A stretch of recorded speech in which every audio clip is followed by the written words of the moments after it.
First point, so naka-off yung ating ortho mode. So, i-on natin yan. F8 ang shortcut keys niya ha. F8. So, minsan sa mga laptop, hindi gumagana yung F8. Kailangan pang pindutin yung function, tapos F8. Okay, so hindi lahat ng mga laptop ay gumagana yung F8 natin. Note nyo lang ha. Note lang. Okay? Okay, so specify first point.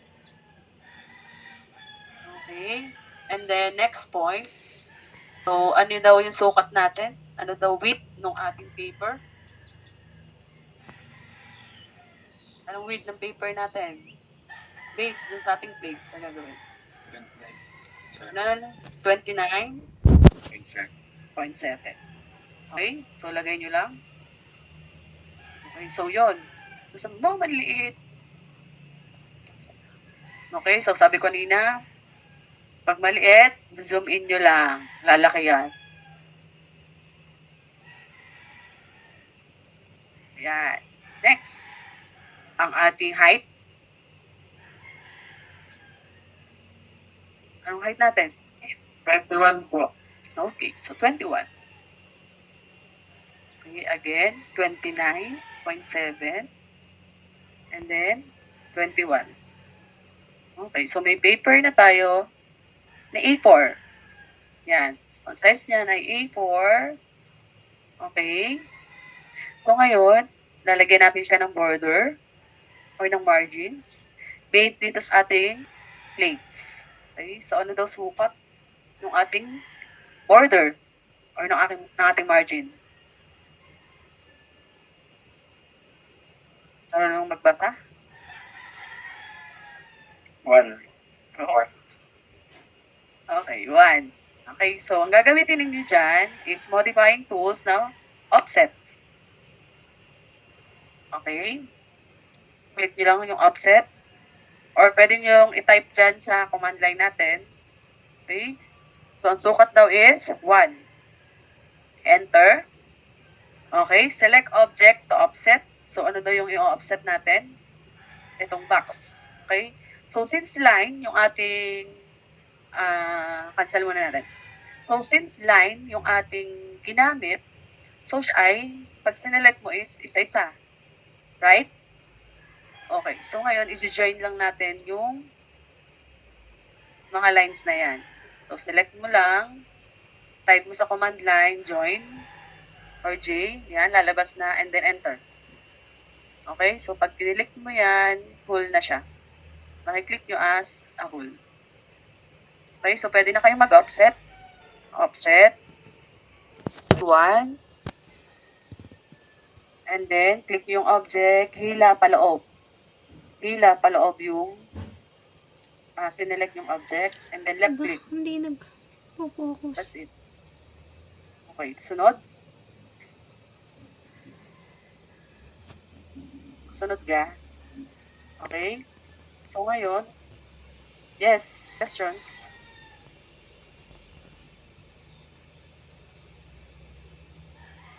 Okay, again.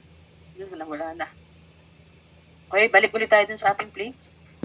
Okay, ano naman yung size ng title block natin?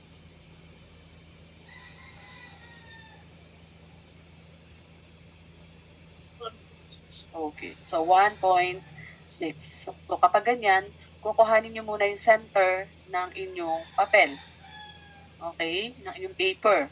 So, punta kayo sa line, click nyo ulit yung line.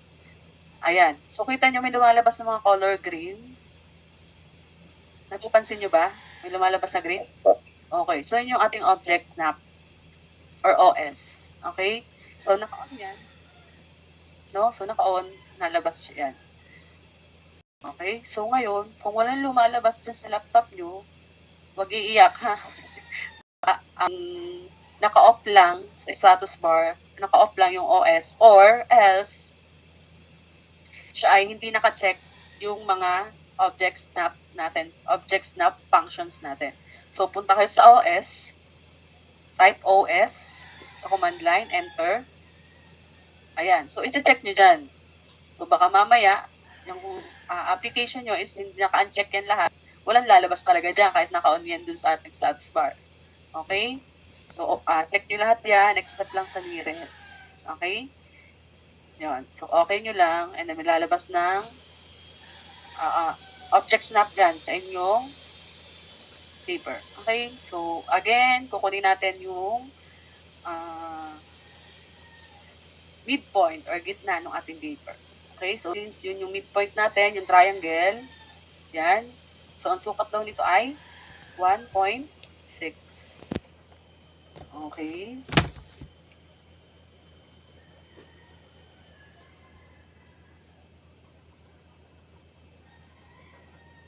Next, tingnan natin yung sukat ng ating mga title block. Okay, so from here hanggang dito, siya ay merong 6.76. Okay, 6. Okay, 6.76. Okay. So, tanggalin na natin yung ating naging ano dyan. Next, from here naman hanggang doon ay merong 11.78. Okay, 11.78. Enter. Okay. Next. From here naman, mula dito, is 5.82.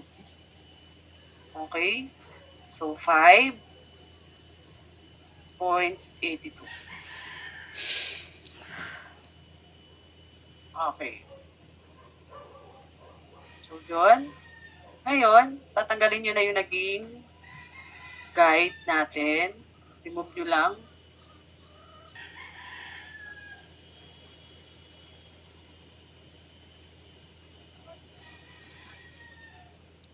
Okay. So, ipag-join nyo syempre yung dalawang line na to para ma-offset nyo siya. Okay, join. Para maging isang object lang siya. Enter. Ayun. So, isang object na lang. And then, i-offset naman natin. Yan. Para magkaka-create tayo ng guide natin pag tayo ay nagpangalan. Okay? So, anong sukat ng ating guide? 0. What? 4. So, offset natin ng 0.2. 0.2. Enter. Select mo yung object na i-offset. Left click. Okay? Kung ayaw nyo magpaisa-isa, i-click nyo yung multiple. Okay? So, click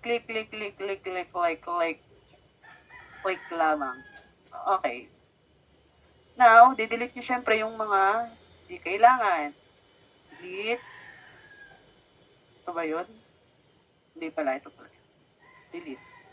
Okay, so ibig sabihin, ito yung gitna ng inyong paper. Ano yung title block, sorry. Yan yung gitna ng inyong title block.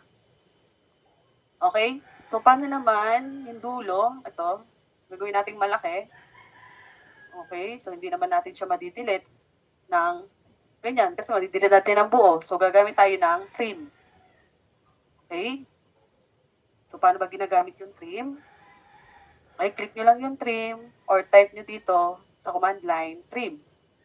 Okay? So, type natin or click natin, trim. Okay? Enter lang. Pagka-click ng trim, enter lang. And then, yan, may erase na natin. Nakuha? Sunod? Class? Okay. Now, paano naman maglagay ng text sa ating paper? Okay.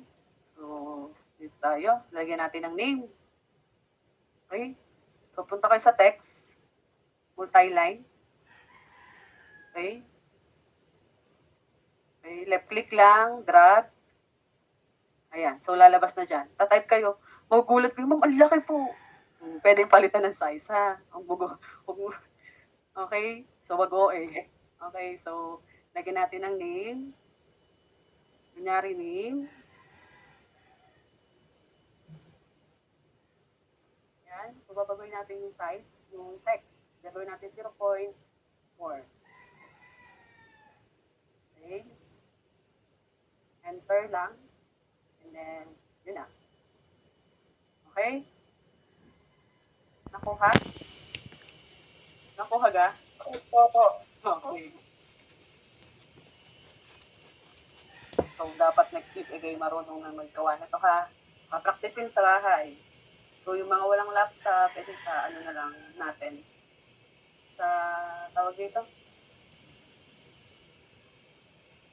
Face to face. Okay? Next, nagkulang yung ating line. Ulit. Nagkulang. Ano ba dito natin? Kaya ta. Ayun. Okay na. Uulit-ulitan. Trim ko muna ulit. Na-delete ko yung isang line. Okay, so trim ulit. Enter.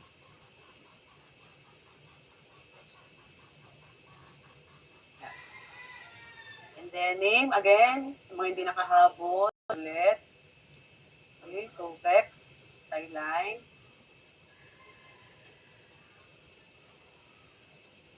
Okay. Name.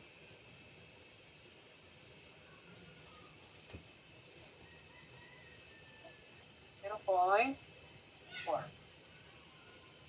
Okay. Meron tayong name. So yan, pwedeng hindi na kayo gumawa or mag-click dito. Pwede nyo siyang i-copy and paste na lang. Control-C, Control-V. Yan. Pwede nyo siyang i-isod dyan. Namumove naman yan. Ayan. And then double-click para ma-rename. Section. Enter. Ay, sorry. Yan. Okay na? Marunong na? Ay, sorry. Okay na, marunong na. Marunong na po. Oh. Titingnan. Okay, so tingnan sa face-to-face ha. Okay, pagpatuloy natin. So, marunong na kayong mag-add ng text. Okay, so kayo na maglagay ng iba dyan. Siyempre. Okay, so paano naman natin i-create yung ating box? Okay, ano yung sukat ng box natin dyan?